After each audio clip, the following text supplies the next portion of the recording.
how many of the thoughts you have every day are really your own? And I'm not talking about conspiracies or some mysterious force controlling your mind. That's for a different kind of video, but I'm talking about something much closer. And just think for a moment about all the things you consider true today.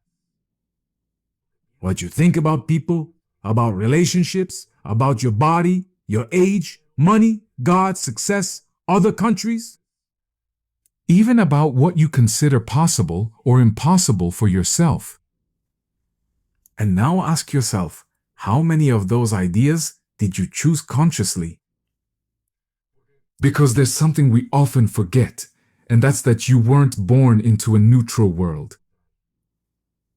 We were all born into a world that already had beliefs, right? Because even before you could say a single word, there were already ideas about how life works, and even about how your life was going to be. Your family already had beliefs, your community already had beliefs, your religion, if you grew up in one, already had beliefs, your country had beliefs. A child can grow up hearing hundreds of ideas about life, and that child never sat down at 6 years old to philosophize and think. Let's see, I'm going to analyze what worldview I want to adopt. Right? Right? He just received it, and with enough repetition, what started as an external idea eventually became a truth for that child. Now this goes beyond the family, because we are also born into collective states. And think about something as simple as the place where you were born. There are people who are convinced that a certain place in the world is very dangerous, even though they've never been there. They've never been there, maybe they don't even know anyone from that place, and still that's what they believe. Where did that perception come from? Where did it come from? Well, from stories, from images, from news, from experiences shared by other people. And in the end, a collective interpretation starts to feel like an objective truth. And now, let's take it to the extreme. Look, there are children who are born in regions where conflicts have existed for hundreds, for thousands of years, and they grow up seeing soldiers and hearing stories and seeing adults worried. And what is completely extraordinary for most people is normal for that mind. And pay attention to this, because I'm not saying that child consciously created a conflict, but rather I'm talking about how an individual consciousness awakens within a world that already contains stories, that already contains states, and that already has collective assumptions. And before even having the tools to question them, it already begins to operate and learn from them. Neville Goddard talks about something fascinating in his book called Prayer, the Art of Believing, where he says the subject subconsciously accepts the suggestion and believes that he himself originates it. Listen to this again. The subject subconsciously accepts the suggestions and believes that he himself originates them. We accept a suggestion and then come to believe that the idea started within us. And Neville relates this to an idea from Spinoza, who says that many times we are unaware of the causes that determine our own actions. So again, ask yourself how many ideas that you now call your beliefs really started with you. Maybe you've been telling yourself for 20 years, it's just that I've always been insecure or introverted. Are you sure? There were experiences that made you feel insecure over and over again when you were little, until eventually you started repeating it to yourself. Maybe you say, it's just that I'm terrible at math. But is that really one of your characteristics? Or did you grow up with that idea, and after so many years of repeating it to yourself, you just say, that's how I am. I'm bad at math? Right. Maybe you've been in that state for so long that you forgot when you entered it. And then Neville takes this idea even further. And in that same book, he writes, "We are all subject to the same psychological laws that govern the ordinary hypnotic subject." And I don't think Neville is saying that we literally walk down the street hypnotized, but rather that he is talking about suggestion and our ability to accept ideas without questioning them. And I think it's an interesting way to understand what many traditions call being asleep. Because being asleep doesn't mean that you're unintelligent or that you're dumb. Someone can have university degrees and master's degrees and can be tremendously successful. You can know a lot and still live reacting automatically to every stimulus that appears in front of you. And this is something really interesting nowadays, because if you notice, the main suggestions you used to receive before came from your immediate environment, from your family, from your parents, from your grandparents, from your community, from your teachers. But now you have in your hands a doorway to states of being from all over the planet. You open your phone in the morning, and before you even set foot out of bed, you can come across a war, a crisis, a pandemic. Someone outraged. Someone saying that a tsunami is coming. Another one telling you how you should look. If you're fat, if you're skinny, how much money should you have? And what should you be doing with your life? And all of this is competing for one thing. And do you know what it is? Your attention.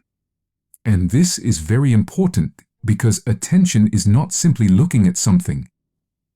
Your attention is the doorway through which an idea can begin to occupy your consciousness. And if you stay with an idea long enough and that idea can awaken an emotion, then the emotion can lead you to a state.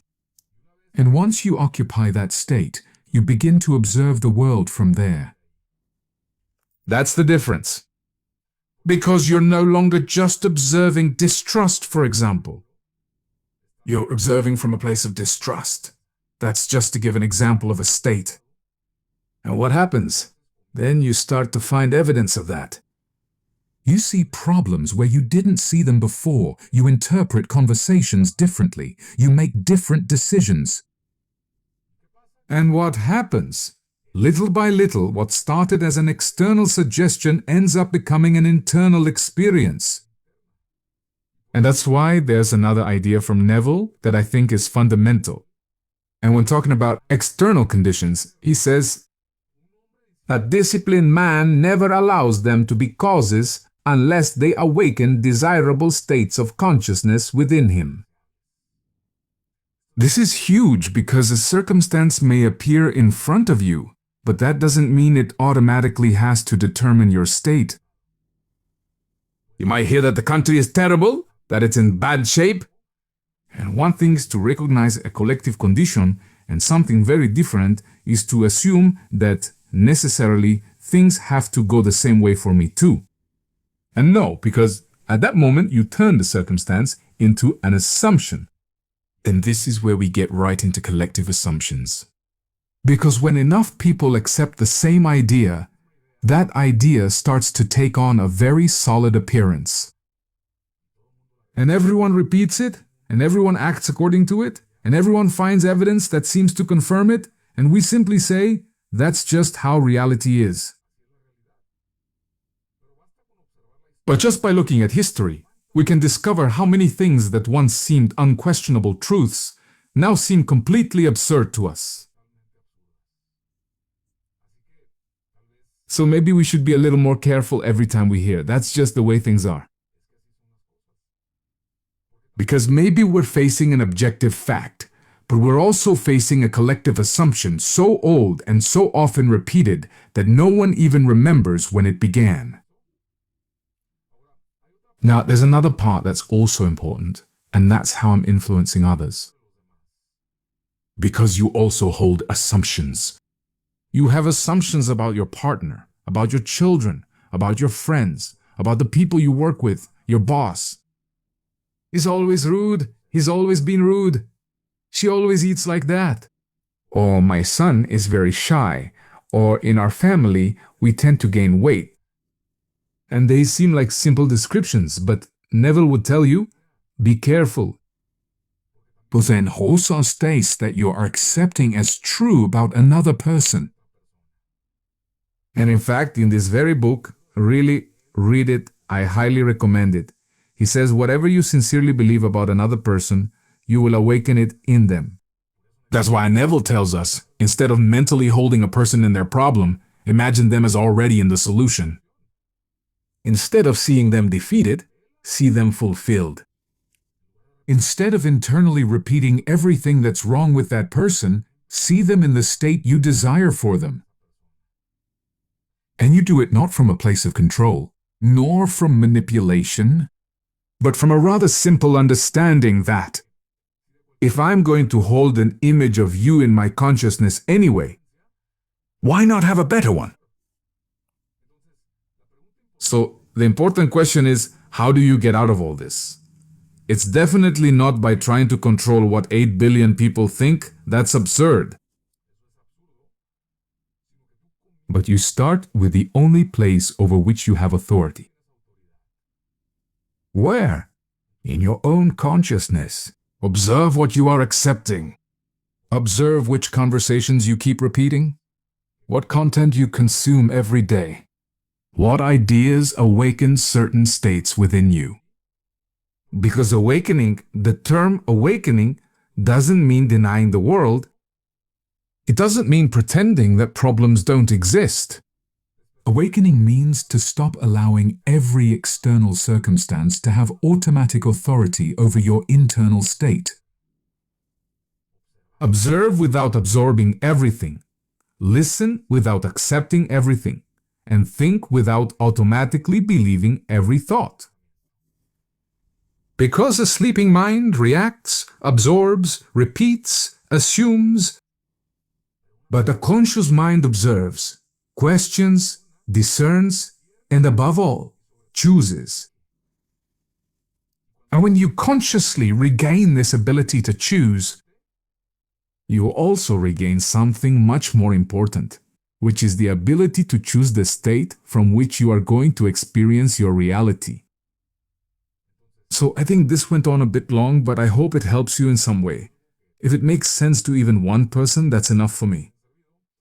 And before you leave this video and close it, I want you to do something uncomfortable. And that is to think about the last idea you defended tooth and nail with total certainty in the last 24 hours. An opinion about yourself, about someone else, about how things are. And ask yourself, did this idea come from your own observation, or did you simply inherit it? Because if you can't answer with complete certainty, then you already know how much of what you call your personality might be a suggestion, and it's time to question it. And this is exactly the work we do inside DTM+, the metaphysical school, where it's not just about understanding these laws of consciousness in theory, but applying them one practice after another. Until you stop living by reacting to assumptions you never chose and start choosing and begin to live from states that you decide to occupy. So, if you feel that this is the moment to do this inner work in a guided way, I'll be waiting for you there, and I'll leave the link in the description box. So I hope you enjoyed this video. If you have any questions, if you have any comments, if you have any opinions that differ from mine, write them to me in the comments. I would love to read your thoughts. Again, thank you so much for being here. I send you a big warm hug. And without further ado, from Domina tu Mente, I'll see you in the next episode. See you soon.